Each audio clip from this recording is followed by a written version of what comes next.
For the last few years, I focused my research, writings, and talks on what I call the cloud evolution. That is, not the technology of cloud computing, but the business repercussions. I talk about the change from IT to BT, from information technology focused on productivity to business technology focused on collaboration, enabled by Web 2.0 and SOA. I talk about how work works in the 21st century with BPM inside the cloud, but not BPM back office or rules-based or the things we often think of BPM, but BPM at the edges. That relates to adaptive case management and human interaction management. I also write a lot in research on the new innovation imperative, or what I call innovation's child. And finally, a subject dear to many of our hearts, the end of management. At least the end of management as we know it today. And the rise of self-organizing, self-managed bio-teams. Today, though, I'd like to focus on adaptive case management. Where does it live? Where does adaptive case management actually take place? In the past, it might have been in places, call centers, help centers, research and development, certain staff functions, all focused on case management. Now it's gone from places to spaces in the cloud. So let's start with that. What is the cloud? Well, there ain't no such thing as the cloud. Cloud computing is not a new technology. It's not a new methodology. It's not a new architecture. It is, however, a new delivery mechanism that will have a significant impact on how we conduct business. And by the way, there is no such thing as cloud computing, and you're already a pioneer in cloud computing if, in fact, you use Google or Yahoo or any of the other ubiquitous resources that are already out there. So what? I like the way The Economist wrote about it a few years back. The cloud is more than just another platform that gets geeks all excited. Sure, it's going to transition the IT industry, but it will also profoundly change the way people work and companies operate. You know, as we write in Enterprise Cloud Computing, one big theme is already emerging is that businesses are becoming more like the technology itself, more adaptable, more interwoven, and more specialized. Well, these developments may not be new, but cloud computing will speed them up. The economic and innovation implications are game-changing because in the past, information technology was about productivity. Now it's about collaboration, a shared information base, and collective intelligence. The wisdom of crowds, social networks, and crowdsourcing. One shared world, one shared computer, one shared information base. It is no longer just available to large enterprises, but it's now available to small businesses and individuals alike who can use the world's largest supercomputer with a credit card. Well, so what? Well, cloud computing makes it possible to build new business operations platforms, dynamic platforms, operating system for business, a business OS, if you will, that will allow companies to change their business models and collaborate in powerful new ways with their customers, suppliers, and trading partners. Stuff that simply could not be done practically before. Well, let's go back and talk about before. We've lived in an industrial age for over 100 years. And we'd have to ask, what is the biggest innovation in those last 100 years? Many proffer that biggest innovation is not a product. It's an idea. It's an idea called management. That is the innovation of the past 100 years. As Dr. Sheen at the Sloan School quoted, Sloan's ideas were so correct that we have forgotten that they were an invention. Sometimes inventions come as not products, but ideas. And they are so significant that we actually forget they were inventions at one point in time.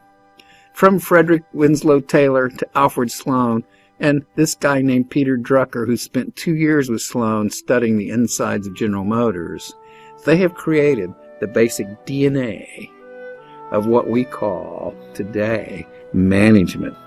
They created things like pay per performance, capital budgeting, task design, divisionalization, brand management, and all the methods and tools of business that we take for granted today.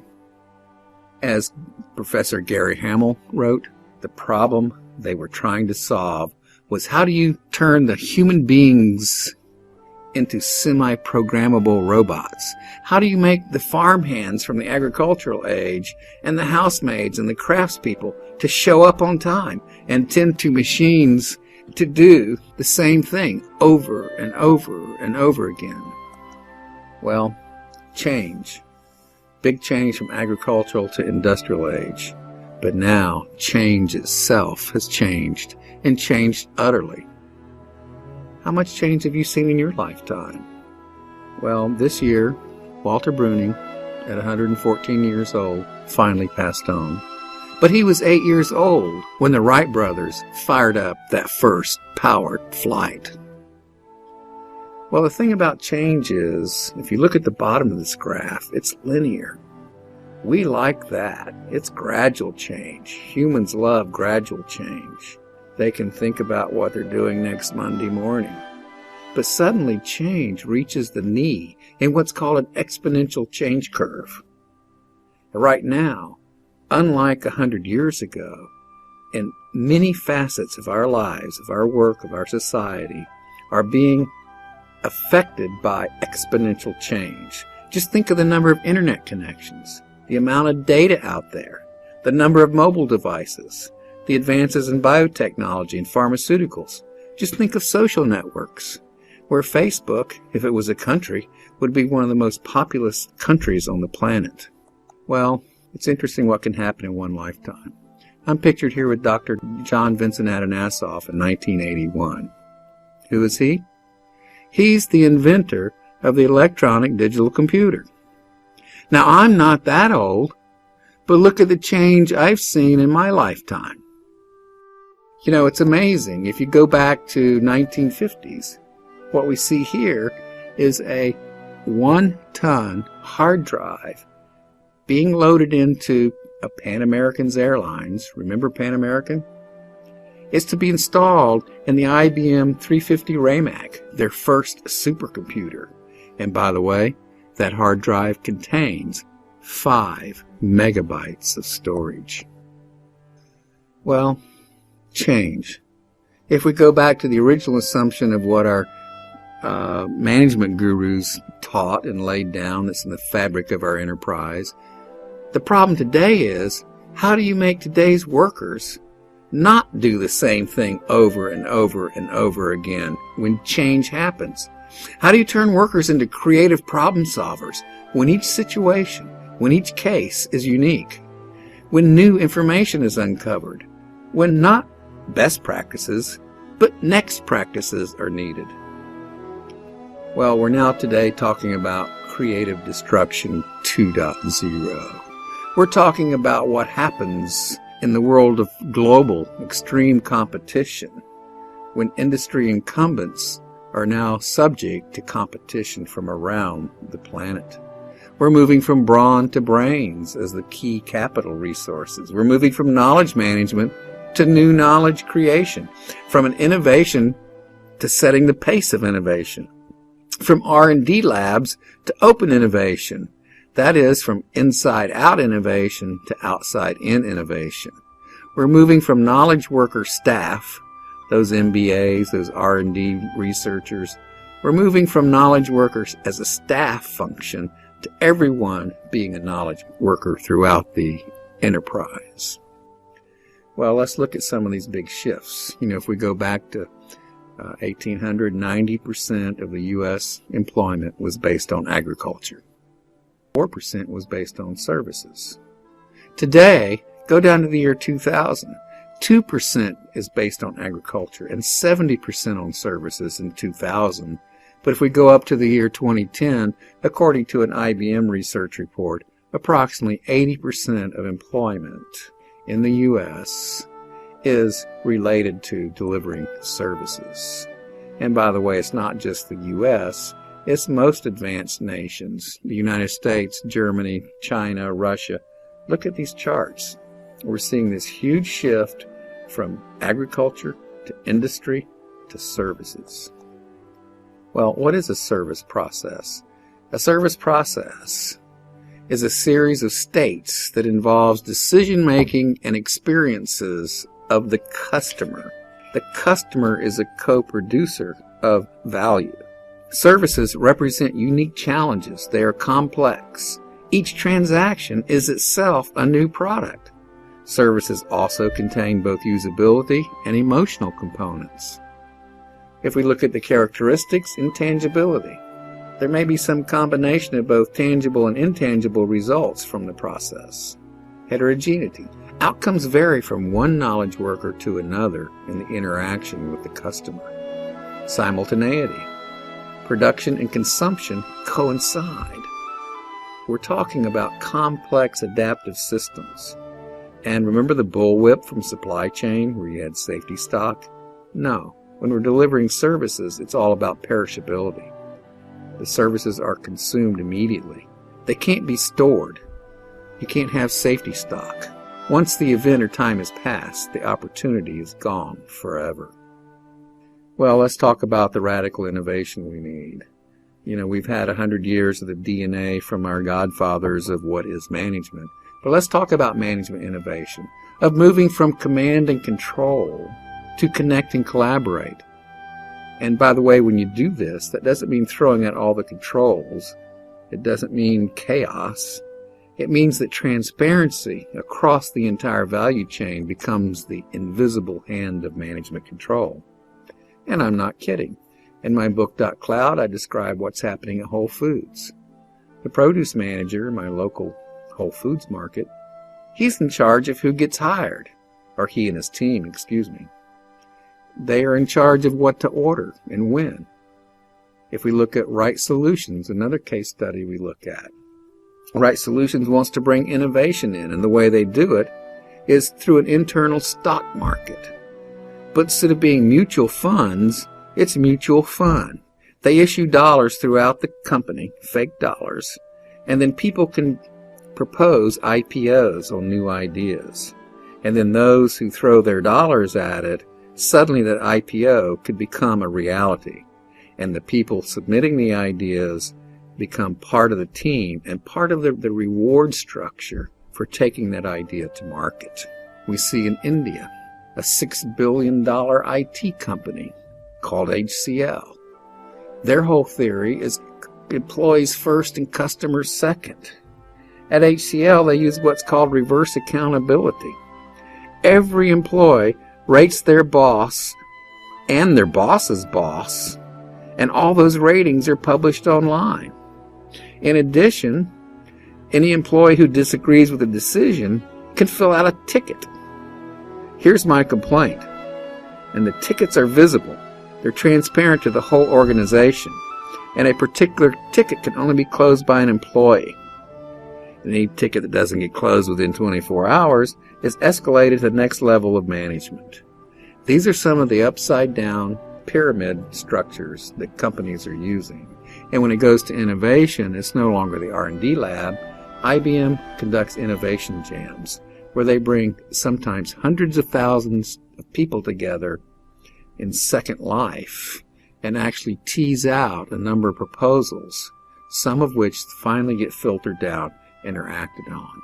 So from innovation to hiring to what to order to empowering employees in such a way they're really empowered versus a slogan in the break room is the way companies that are moving forward are learning to reinvent management. When exceptions are the rule, adaptive case management becomes the new norm. When 80% of the challenge in the work is handling the exception, and that moves, by the way, to 90%, sure, 10% can be handled by our systems, by our transaction systems, by our ERP systems. But the real challenge in business today is that 90%. It's handling the exceptions in this new world of instability. We're running a spectrum from transactions being handled through business process management systems in the back office, which are highly structured, all the way to unstructured worlds and unstructured environments and unstructured processes such as ACM and human interaction management, where the process itself emerges. And this is what is needed in this new world, the new world that Peter Evans Greenwood calls the new instability. So, who needs knowledge work? Who needs adaptive case management? Who needs human interaction management? Well, in a service economy, the bigger question is, who doesn't? Walmart, you would think they would be the last to think of low-level employees as knowledge workers, but this Tells-On device is amazing. It reveals astonishing amounts of information, the quantity that should be on the shelf, the availability from the nearest warehouse, the retail price, and most amazing of all, it actually shows the markup, and all employees are given access to this information because in theory, at least anyone in the store can order a couple of extra pallets of anything and discount the item heavily as what they call a volume producing item, or VPI. Well, one employee recounted the story of test marketing tents that could protect cars for people who didn't have enough garage space. They sold out quickly, and several customers came in asking for more. This was an exceptional case, of course, and it was probably word-of-mouth marketing. So the employee ordered a truckload of the tents and later admitted, I shouldn't have really done this without asking someone because I was just a new employee. I'd been here working for just a short time. But the item was a huge success, and his VPI was the biggest in store history. Not bad for a new employee, and not bad for the notion of every worker is a knowledge worker. I like the way Shakespeare put it, if we paraphrase him.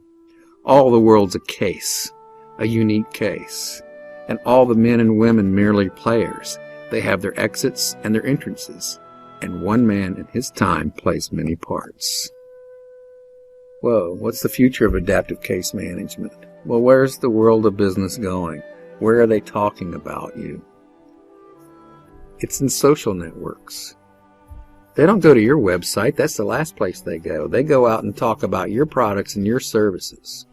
Well, now we're seeing the advent of what are called listening posts. Gatorade has its ground control.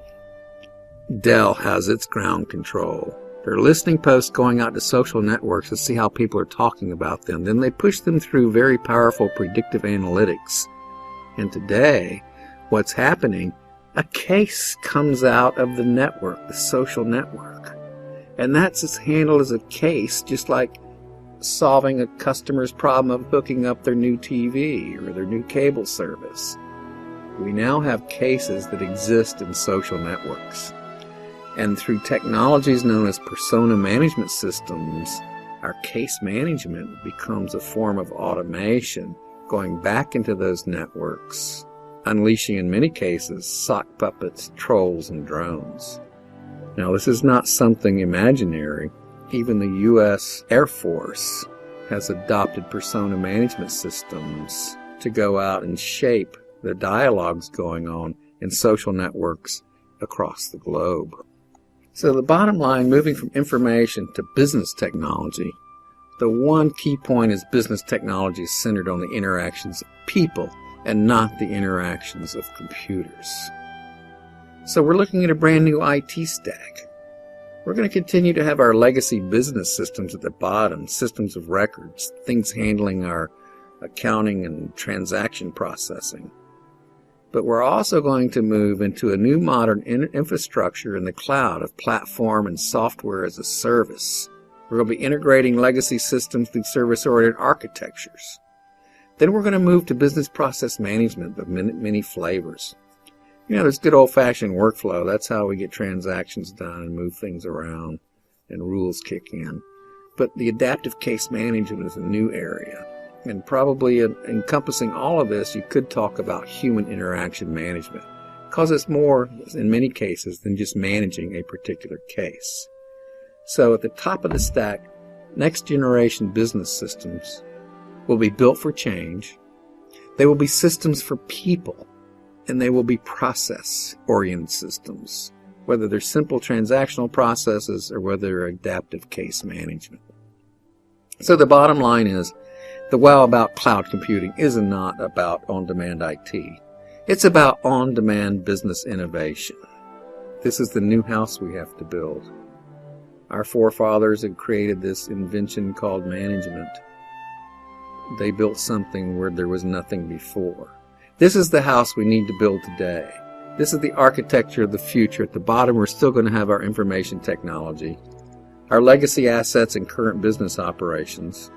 We're going to have service-oriented architectures, though, leading to new pillars to build this new future enterprise that's based on business technology.